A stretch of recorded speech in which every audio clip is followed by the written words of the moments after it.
We're ready to sit together and talk about books. All right, let's do it. Yeah. Tomi Adeyemi, ladies and gentlemen. Well, welcome. Welcome. Welcome. Yeah. Thank you. Okay, which one do you want by you?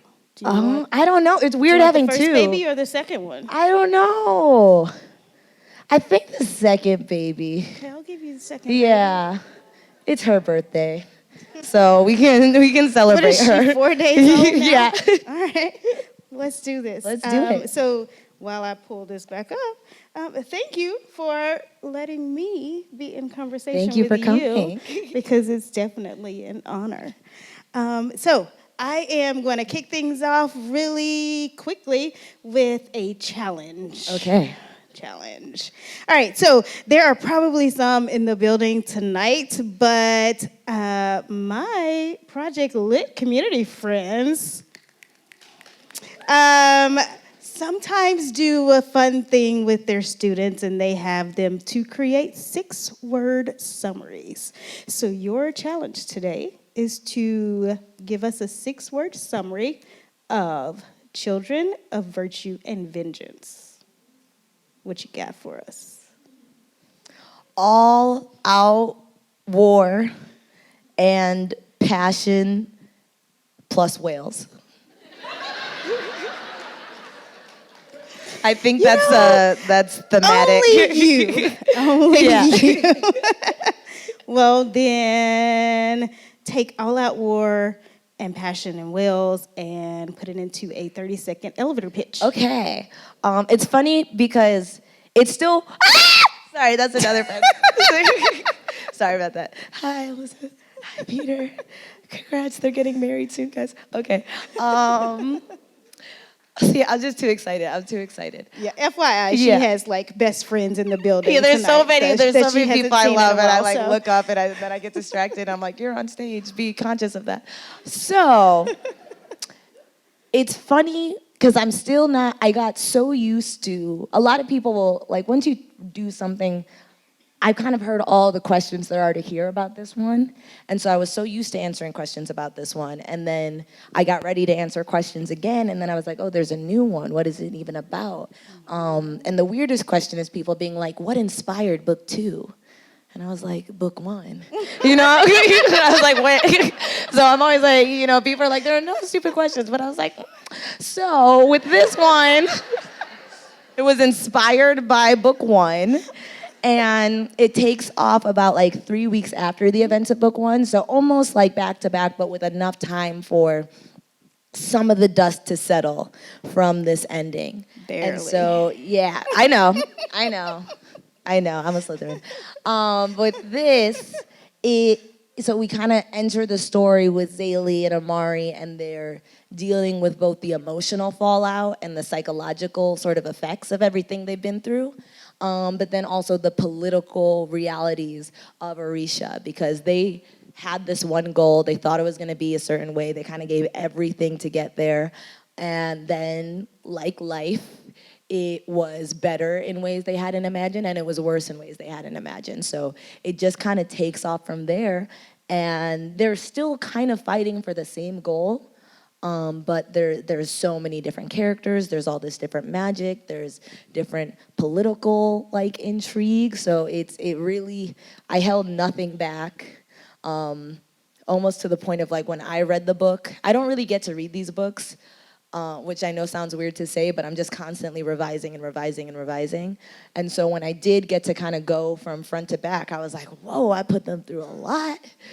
And I think it's because I write it slower than it's read, so I'm always like, this is boring. Nothing's happened for a while. It's been months. Let's really shake it up. And it's just kind of the whole thing is always shaking it up. So it makes for an exciting read, but yeah, a lot goes down. A lot goes down. In Orisha. Yeah. See this? Yeah. Well, good. So you just mentioned how it takes a month or so or several months before you realize, oh, something did go down. So How long? Well, let's take it back. You started this book 1 week after finishing Children of Blood and Bone. That is not a long break at all. Nope. So, how do you think taking such a short break impacted your writing process? It's writing is really frustrating because you can work at something every day for a year and maybe one part. Like if I look at book one, so this is like represents maybe draft 40, I'll say. So like the opening chapter, the opening prologue, that little poem, like that used to be an actual description of what was happening, more like a flashback. And then I'd finished a biannual binge watching of The Last Airbender, and yeah, I have The Last Airbender I have to watch twice a year. The Office is twice a year, and those are just that's self-care. And I'd finished it, and it was Sozin's Comet, and I just remember like it ended and the music came on, and I just like laid in my bed and cried. And then I got up and I was like, oh, it's not about what happened to her. It's about how it felt to have it happen. And so I scrapped like the description of the actual event she's talking about and just like dialed it down to that emotion. And that was maybe around draft 3. And like that stayed for the entire process. Like that didn't change at all. Whereas I have things like maybe even 2 weeks before where it's like, actually take out those 200 pages, they don't work anymore. So it's hard because I think my process is like the Infinity Wars Doctor Strange thing of like, you have 14 million possibilities of what you can do here, and what is the best story? One. And like for me, I only know the one by trying to write the 14 million different ones and being like, okay, well, this character arc is really good. This setting is really cool. This supporting character actually works a lot better like this. So it's like taking those pieces. So it's not that anything is necessarily wasted, but for me, the biggest difficulty is I was just so go, go, go, go, go, go, go, go, go, go, go, go, go. Because this was a crazy 1.5-year process. And I kept thinking like, oh, after I turn in the book, I'll call my mom. Like, oh, after I turn in the book, like I'll take a little vacation, or like after I turn in the book, like I'll take my dog outside. You know, like you make all these plans, these really grand plans, and then like I turned in book 1 and I was like, wow, I already think I'm behind on book 2 and I haven't even started, because my publisher wanted it to come out a year later. And I was like, I don't think that's possible. And the publishing attitude is more like, well, let's see. And it's like, okay, so I just took off. And in one way, it kind of helps you. I think a lot of writers, raise your hand if you're a writer, too, just so I know. Okay, awesome. I think a lot of us, we struggle with that, like, if we're trying to make it perfect, we'll procrastinate. And that'll build and build and build. So on one hand, having no time to procrastinate kind of keeps you moving, and it's really good to keep the engine running. But on the other hand, having no distance from the story, you just kind of feel like you're in a labyrinth. I found it was maybe like the first or second time, I think it was the first time I had to push the book deadline. And like that was my first time in almost 2 years where I had like 2 days to not write and not be stressed about writing and the quality of it, and if the book was good or if it was a garbage fire and it was about to go into the world. And I was like, oh wow, you don't have, like, you're so distant from your own self, and that's affecting your ability to write like Zaylee's story. Because Zaylee is very personal to you. So if you don't know what's going on with yourself in your own head and like life, that's why it feels so confuddled in the story and why you can't really figure out what it's about. And so it's weird because the books are like the point of stress, but they're also therapy. But then it's also like I feel like I'm living them out a lot in real time in my own like personal life. And it's a very weird cycle, especially as someone, I studied English literature, and I was always mad because I was a writer. And so I was like, we're lying. I was like, we're lying. You don't know what this author wanted. You know, I was like, it's rude to ask me to say, oh, this metaphor represents society and lie. Because I'm like, that's not what it, you know? Right. So I actually like, if you are writing a paper on CVV or CVV, let me know. Because I love to give out A+. And I was like, I'm the ultimate authority. So your teacher literally can't say, you know, I was like, oh, the author is wrong. So I like to give out A+ because it's fun. But yeah, I'm waiting to read sort of that psychoanalysis because it's strange to live it in real time and have a little bit of distance, but also be in it. So yeah. Yeah, good for you. Yeah, I don't see how it can be therapeutic, but I'm also not a writer. And I know that most writers say the stress of it all is also therapeutic for them. So kudos. I think it's the writing part of it. It's because we're doing it's like the writing is always therapeutic. It's just then writing also becomes the stressful thing. So you're stress therapizing your, like it's a very vicious cycle. Maybe it's not the stress of the writing process itself. It's just the making you stressful. I you said don't have nothing. to say that on camera. It's I said nothing. I said it for you. Come on, Slytherin. I know. I'm diplomatic. No, I'm just playing. I'm like a diplomatic. Slytherin is the most dangerous kind. You never see what's happening. So about success and congratulatory things. Congratulations on the phenomenal success of book 1. Yes. Yeah. You have spent 90 weeks on the New York Times bestseller list.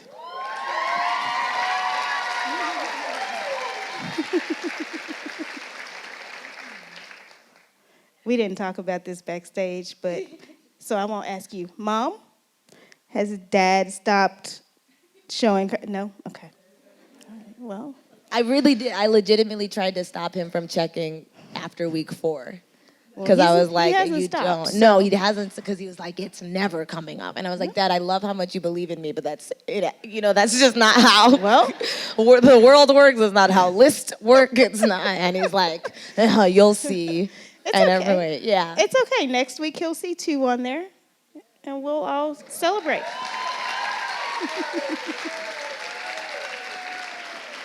If we see 2 on there, there's going to be some very public wombatting.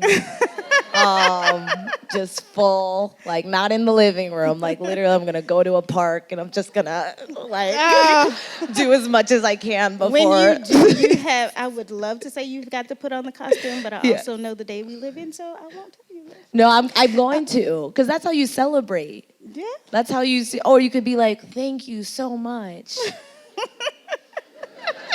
Or you could be like, because it's more accurate. So. You are so true. So do you feel any pressure for Children of Virtue and Vengeance? I don't know how you say these titles. That's why I just go CBB, CVV. But yeah, I mess up my own titles. Sound the same too. But that is, well, yeah, but yeah, I don't even try, because I'm not that good at that one. But I would say though, something else I've realized this year is like every strength is a weakness. And so the strength of myself, I believe, or one of my strengths, is that I put a lot of pressure on myself, like a lot of pressure. And I'm always trying to quantify it for people. And like the best example I have is like, so we said 90 weeks. 88 weeks. I know it was 88 weeks just because of the fact that I've kind of had a thing counting how long it's been out. And it was week 88 of it being out when I wrote in my journal, like, you know what? I decided I'm finally at peace with where book 1 ended up. And I still think I could do better, but I think I did my best for the situation I was in. And I'm gonna like let that rest now. And it's like, that's how aggressive I am on myself. So having that intensity and having that drive like allows me to produce great things, but it also means I am way more intense on myself than literally like entire global readership could be on me. Because people be like, it's great, like, oh, I love it so much. And like, I feel that and I appreciate that.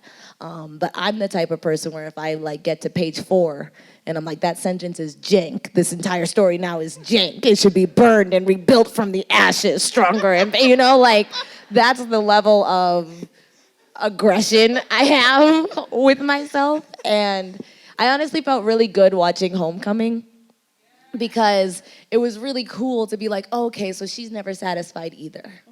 And it's hard to explain to other people because they're like, oh, but this or this award or this thing or this. And I'm like, oh, it's not that those things aren't nice or that's not cool, but it has to come from in here. So on one hand, I put way too much pressure on myself, but on the other hand, that kept it from at least feeling the pressure to do well from other people. Is like, no, I was always going to try and do that. Even if no one was reading, I would still try and make it as best as I could, still try and make it better than the first one, because that's just like I don't know, it might be the Nigerian thing of like, oh, you bring dishonor to the family should you write a bad sequel. So like I don't know, it might come from that, but it does at least keep that stress in here. But that stress is still a lot. I mean, it still exists, but it's internal, and I think that's easier than if I was stressed by my readers being like, I mean, I have really good readers. You guys are awesome.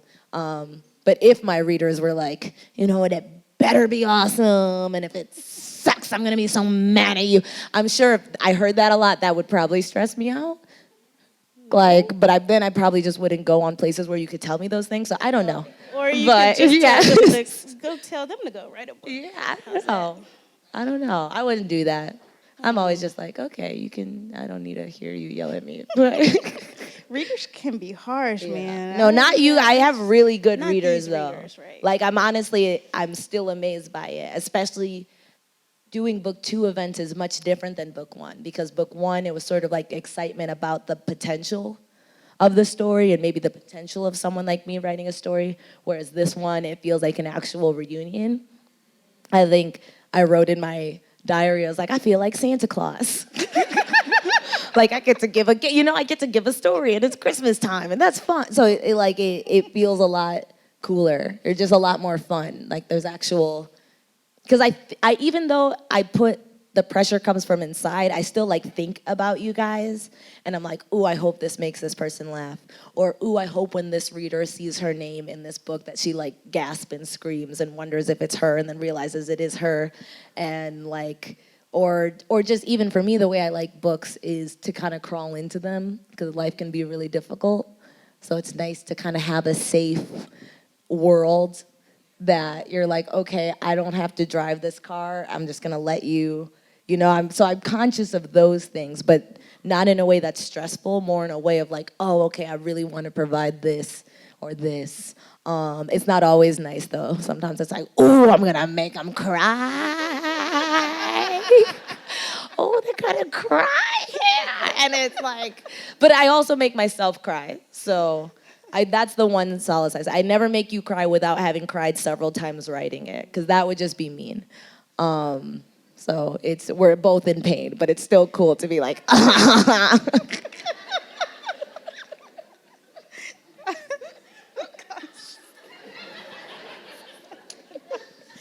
Y'all, she's hilarious. So you mentioned Beyonce. Beyonce. And we just talked about pressure. Yeah. Did you know that your book came out on Jay-Z's birthday? I didn't. Okay, well, we'll move on. Okay. Huh. So we're gonna tie that all up Yeah. and segue on. If I meet him once and he's like, "This was my grand plan, and I've been pulling the strings all along," I wouldn't be surprised, but that would be a cool story. It would be. Yeah.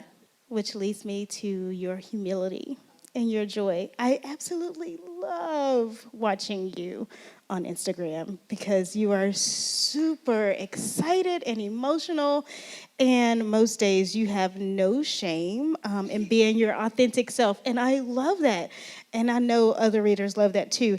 How do you manage to keep yourself centered amongst all of the praise and accolades of your writing or for your writing? It's funny because before this, I was like, you know what? Before I answer this, I didn't know what question was coming, but I was like, before I answer this question, I was like, I think it's time to pull out the fan, and now I'm like, oh, you mean, oh, how do I keep myself humble?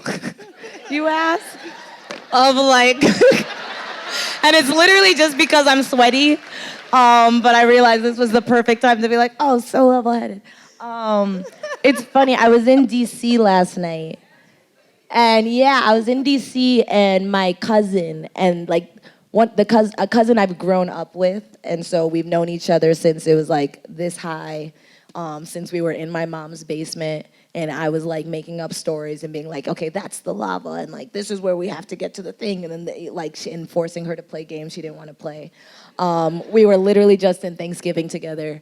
And she's just like, Tomi, what are you wearing? So she was sitting there and we were laughing because she's like, it's so funny to see how excited people get to like talk to you or see you and be like, oh my God, and they're like, that's your cousin? And she's like, yeah, like, and I think for me, that's probably why things feel exactly the same and kind of why I have trouble processing this stuff.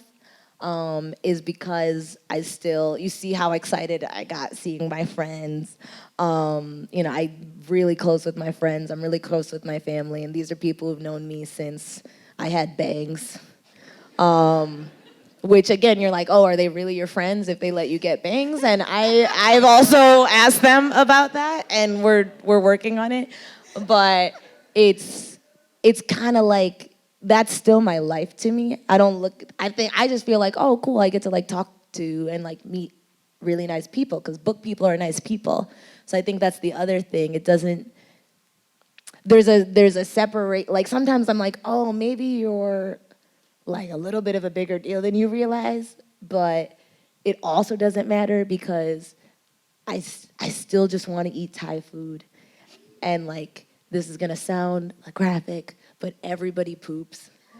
And so, so it's just like, I think if you start to see yourself in like, oh my God, I'm a big deal.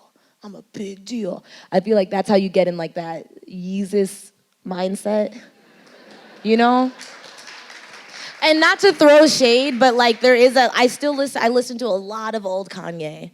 And and we were kind of talking about this before. There is a line between like, I do believe we need to flex harder, especially as people, as introverts, as women of color, as Black women. Like, I do think flexing is important, and I'm still learning like, okay, you don't always need to be like, but then sometimes you need to, like throw the gauntlet down and be like, I know my worth. So I feel like it's a mix of knowing your worth but not being a butthole about it.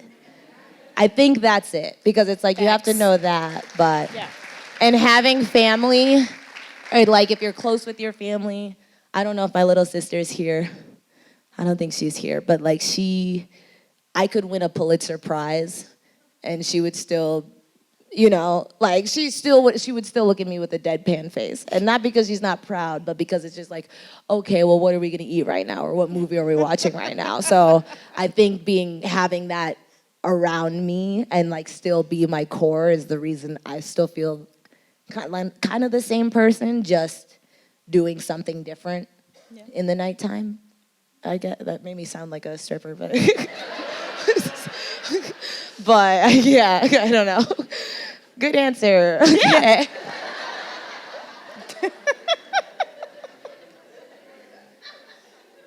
Speaking of doing something different, I did something different last night, actually. I went to a boxing class for the first time. Snap for that. Boxing is good. Punching things is good, and reading is nice. And okay. It wasn't bad. And it is something that I have wanted to do for a little while now. And the opportunity presented itself, so I took advantage of it. And I will go back. But girl, how do you do it?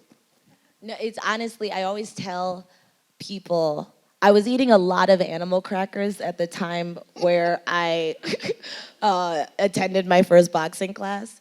And it was because it was one of those big tubs that you get at Target where you're like, oh, this could be a good thing to have around the house. And then you're like, why did I have like half a gallon of animal crackers?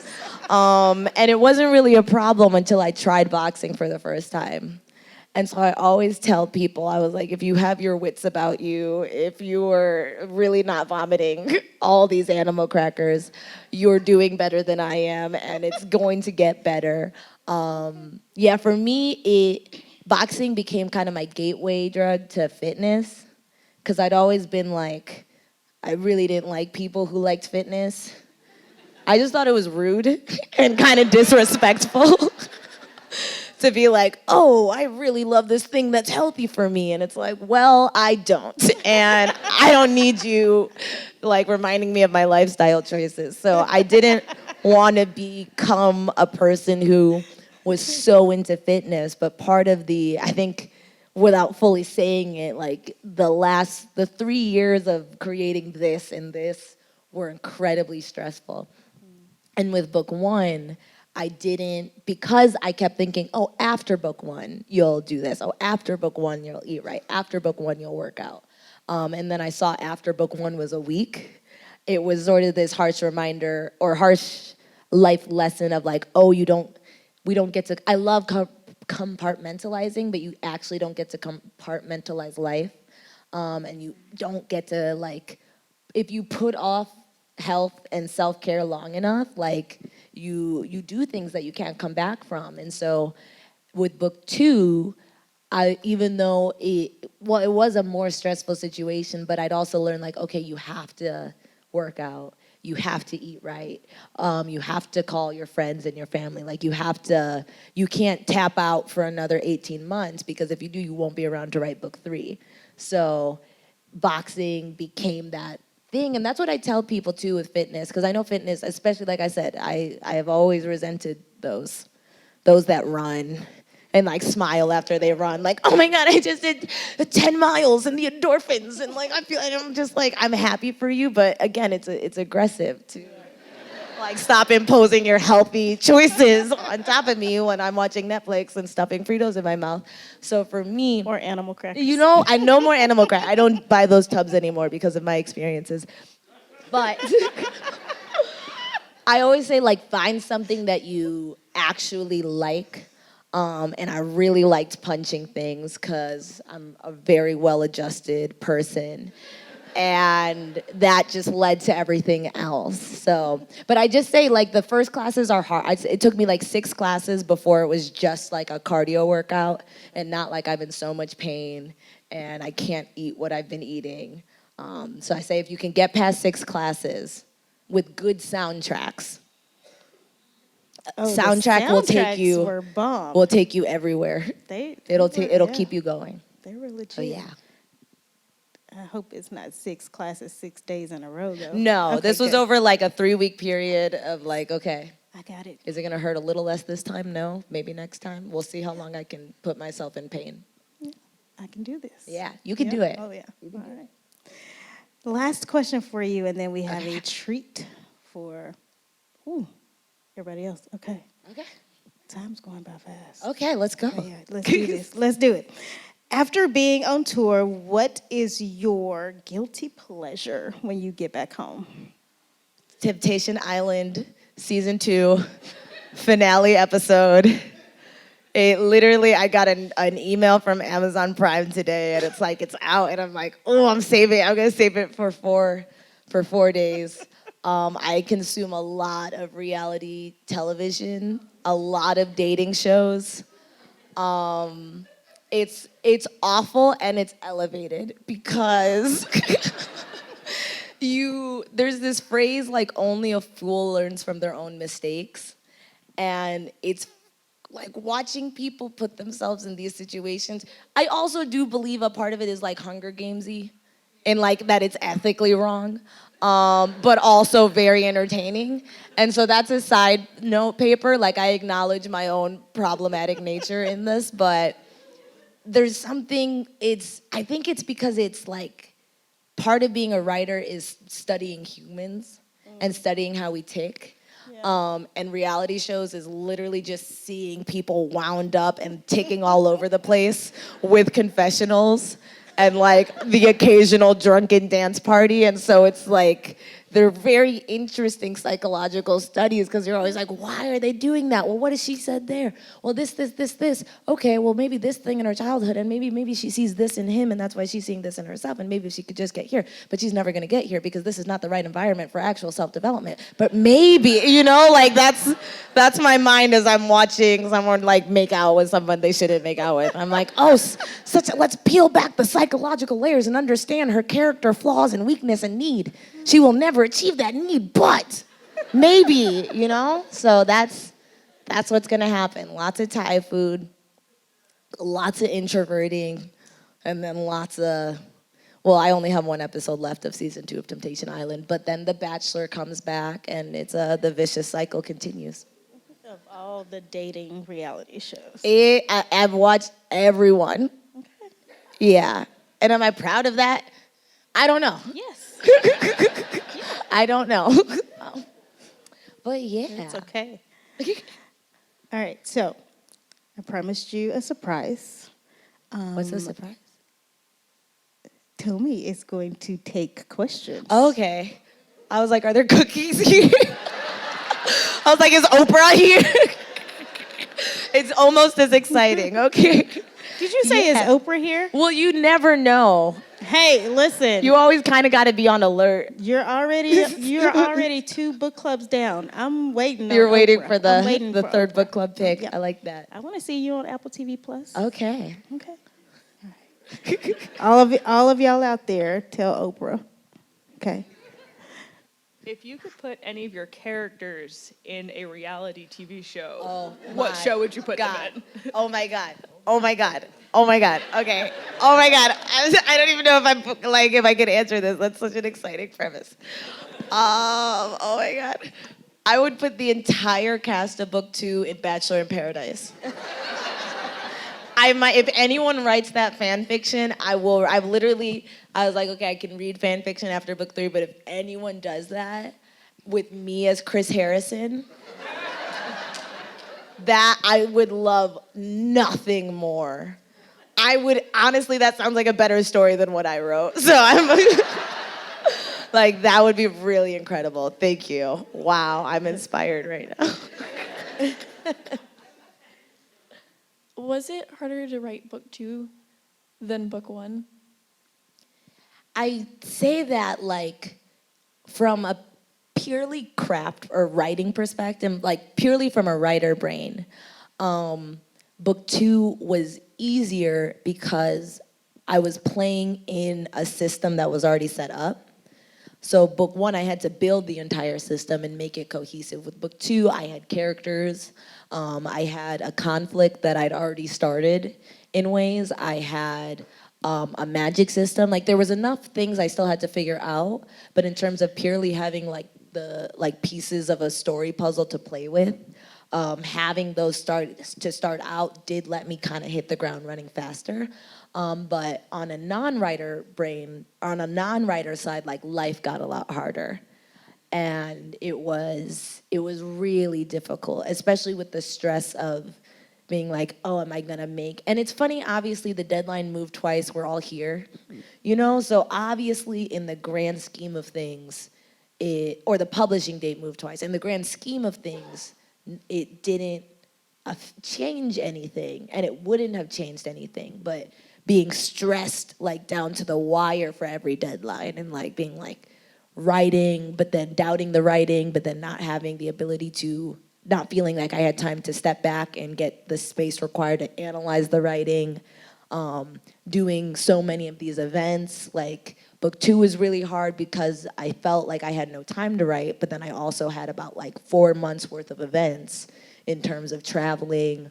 And I love events because I love meeting my readers, but there was always this, like, I'd be writing on the plane, I'd be writing in the hotel room, I would come here, I would do an event, I would get to meet all these people, but then I'd go back to the hotel room, I'd be too tired to write, but I'd be like, I'm so far behind. And so it was just like that kept building up, and there was so many like stressors. So that made it really hard. But that also makes this moment really rewarding. And that's why I'm kind of like every night, like when I should be sleeping, I'm like flipping through Instagram because I'm like, oh my God, it's in people's hands. It's so cool to see.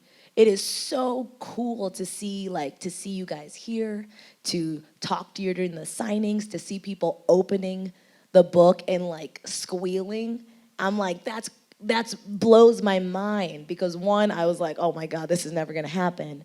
And two, it's like, okay, there was all that, but now you have, even back there, we were just looking at, there was a big version of this, like a poster. And I was just like, wow, it's a book.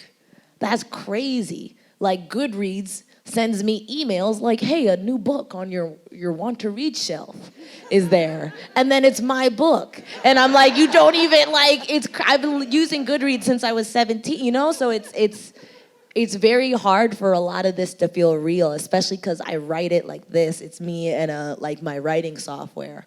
And so to see it like this and then to see it, it's really, again, it was a painful journey, but like it makes this part, I'm really taking it in this time and really being like, wow, look what you got through and look at all the people you get to celebrate it with. So, yeah. Thank you.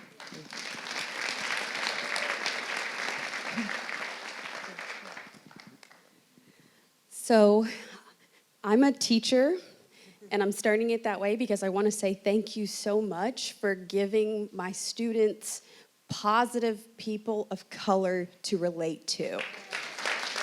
Thank you.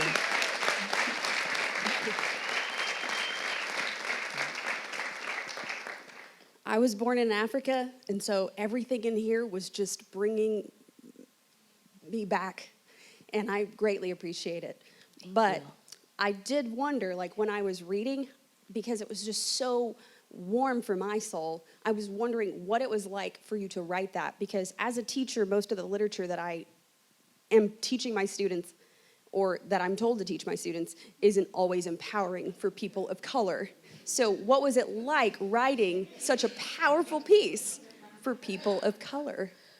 Oh my God, you just took me back to like being in 7th grade and like having an English teacher be like, okay, it's either we're gonna read A Tale of Two Cities and this is literature, and if you don't like it, you suck at literature. And it's like, and now write an essay about this thing that you effing hated, that like was so bad you couldn't even get through the Spark Notes. And you're like, oh, can I write the essay about how this is super boring? And these characters are making dumb decisions that don't feel based in anything? And it's like, no, write an essay about the use of, that was torture. That was torture. And like, I'm so aggressive about, or like I love talking to librarians, I love talking to educators and like school librarians, because for me, I went from loving, it's like there's sort of the age, I think it's around 6th grade.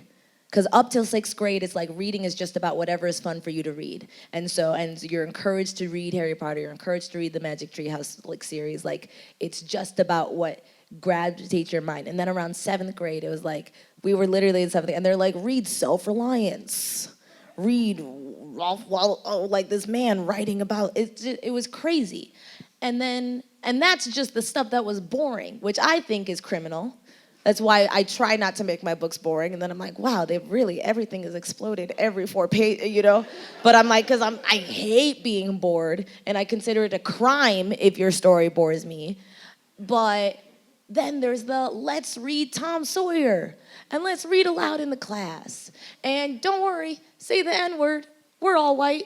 There's one black girl here, but it's literature. What kind of logic is that? And so it's just like having those experiences, which are extra scarring, because you're like, oh, you know what feels so cool? Having my classmate read the N-word out loud and just being like, this feels weird, but there's an adult here and she is telling us to do this. So I have to assume that this is somehow okay.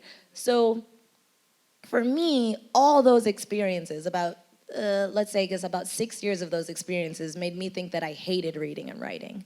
And I'm a nerd, like I'm such a hardcore nerd. And I thought I hated reading and writing.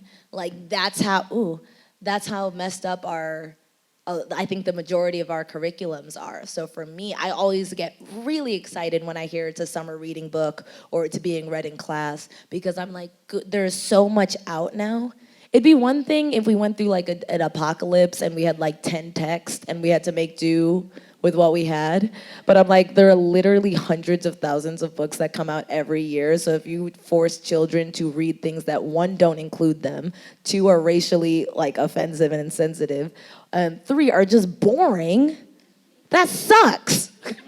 So I'm just like, there's no need. We have so much. We have so many authors that, authors of different backgrounds that are finally getting a chance to write and tell these stories. We have them from like picture books to graphic novels to middle grade to young adult to adult. And so I just think reading and writing should always be that mindset of whatever grabs you, because you're still using the same part of your mind.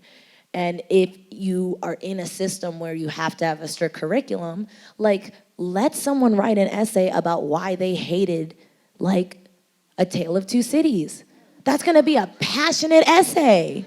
I could have that wouldn't have been a 5-page, like it was 3 pages, but you push the margins together and you ask the space because you're like, what am I supposed to say about this? Well, I'm just telling you lies, and what's the point? But if you had been like, you don't like it, well, write an argument why. Have a topic sentence. Have a thesis about why it sucks. There are you can just go on YouTube. You find any story. And there, like Legend of Korra. There is a Legend of Korra video. It is an hour and 28 minutes or an hour and 38 minutes. Someone saying why they don't like the series. An hour and 38 minutes. But it's not just one person being like, oh, this. Like, it is a full visual essay. Almost 2 hours and that someone did for fun. For fun. So I'm just like, you could have gotten such good essays, like, that still teach the skills. So yeah, this is sort of my vengeance on my childhood curriculum. Because we should never be bored. So thank you for sharing it with your students. Okay, we have one more question. Okay, so I think we can all agree that you've kind of become a pillar of diversity in literature, especially, but media as a whole. Okay. I mean, I've seen, there have been news articles about the New York Times bestselling and stuff like that. So you've talked about stuff like reality TV shows, which tend not to be super diverse. How do you feel about the landscape of diversity in media and how it sits today? I know it's not a really fun question, but... No, I mean, it was fun because you told me I was a pillar, and I was like, I guess I'm a pillar. You're like, I think we can all agree you're a pillar, and I was like, well, I'm not gonna fight that. Like, and that's where it comes out, too. Like, I'll just be with my sister, and she'll be like, oh my God, shut up. I'll be like, I'm a pillar of diversity in media, so actually, you give me gas for Thanksgiving and Christmas, so I appreciate that. Yeah, I think diversity I always say, like, we're definitely moving in the right direction, but we can't get complacent. And I always give the example of Obama because it's always the easiest way to depict, like, we focused so hard on getting Obama elected, and then when we did, it was like, oh my gosh, look at this milestone, the first in the history of this nation. This is a symbol for hope and the fact that we are in another time. There's always this I don't know what newspaper it was, but it was like during his inauguration, and it was a cartoon of Abraham Lincoln and Martin Luther King Jr. looking down on his inauguration and being like, we did it. which in itself is problematic for other reasons, but we're not gonna go through that, because that's not the point. And so I think it's not that we don't need to celebrate these triumphs. It's not that they aren't great symbols of hope and advancement. But I remember a lot of times during those 8 years, people being like, racism is over, our president's black. Like, literally, what else could there be? But that's when Trayvon Martin was shot. And that's when police brutality came into the national spotlight. And then we all know what happened when it was time, when when he could not be president anymore. We've all seen the intense reversal, and it's complacency. I've gotten to meet lots and lots of people doing this. And because I'm meeting book people, I meet really good people. So just based off data, sure, it's technically anecdotal data, but it's a high number, so it's statistically relevant in my head. And I meet a lot of good people. And it kind of got me, I used to think like, oh, there's so many bad people and they're winning. And now I don't think bad people are actually the majority in the world, or people who wish harm to other people, because if that was true, we would have like died out as a species already. I just think people who want to do harm are way more focused and way more organized, and they don't get distracted and they don't let up. You know, and it might sound like scary to be like, oh, the people who want to destroy you or keep you down are always working. They never lose focus. They don't just show up every 4 years for a big election. They're going to the local ones. They're funding that. Like, they're literally working at it systematically. But the reason they work so well is because we take one sign of hope. We say 90 weeks, racism's over, and we ignore like hundreds of years of it being the exact opposite. So I say we are definitely moving in the right direction. There are a lot of places we can look. Even going back to your question, there are so many more options for diverse texts that are educational, academic, and entertaining. So we're in a way better direction, but we have to be as aggressive about it now, like for decades, if not centuries, if we're actually going to level the playing field. And I think that's in like every arena. Okay. Do we have any time for more questions? Hello. This is more of a writing-based question because Yeah. I do write. Yeah. Not to take away from the racial questions, but No, how you do gotta flex on yourself. You flex on yourself as a writer, so just toss your hair. Say, I'm a writer, I have a question. I'm a writer. I have a question. Thank you, let me hear But it. what is the best way to kind of make every word and every chapter kind of matter and count? Because I find myself a lot end up writing just a 20,000 word short story at that point, because I can say, oh, beginning, middle, end. Cool. One Yeah. conflict, little conflict, done. And you end up realizing, oh, nothing happened except for this one part. Yeah. So how do you kind of build a story that isn't this, it's this? Yeah, and one thing I want to mention to all the writers in the room is I have like this will be great. I've never said this before.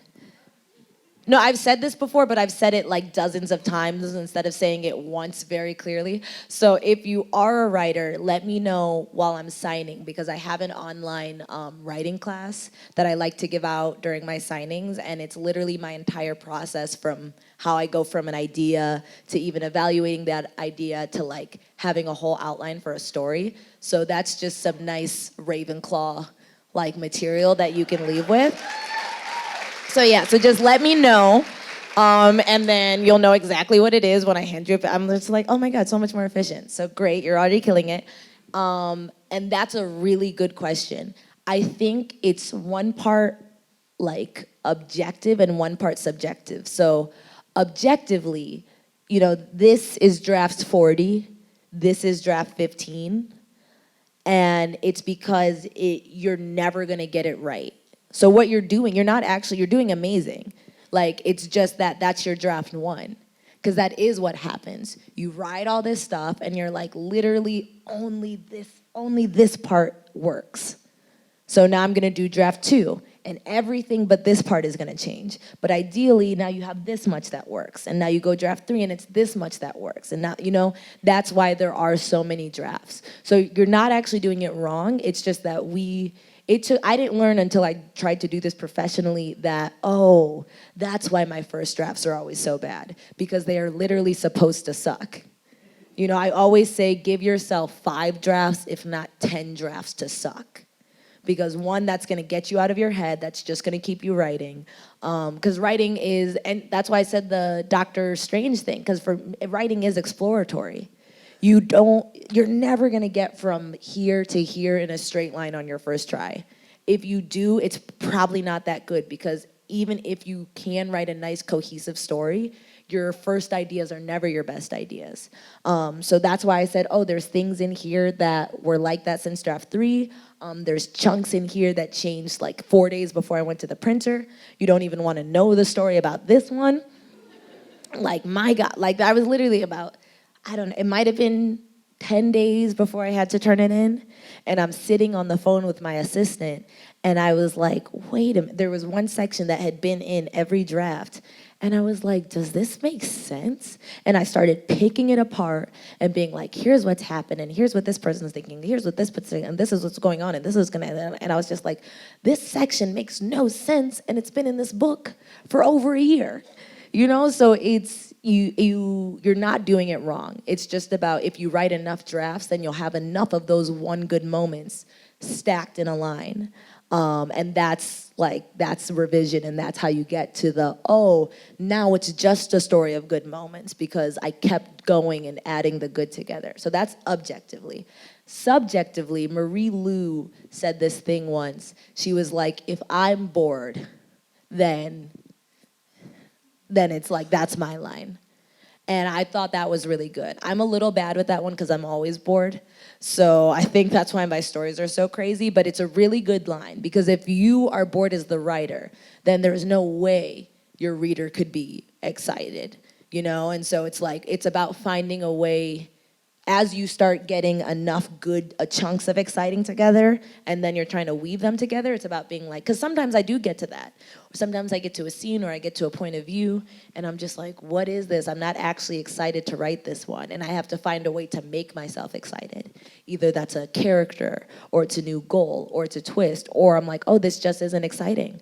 I had one point of view in here where the storyline was completely different for like 6 drafts.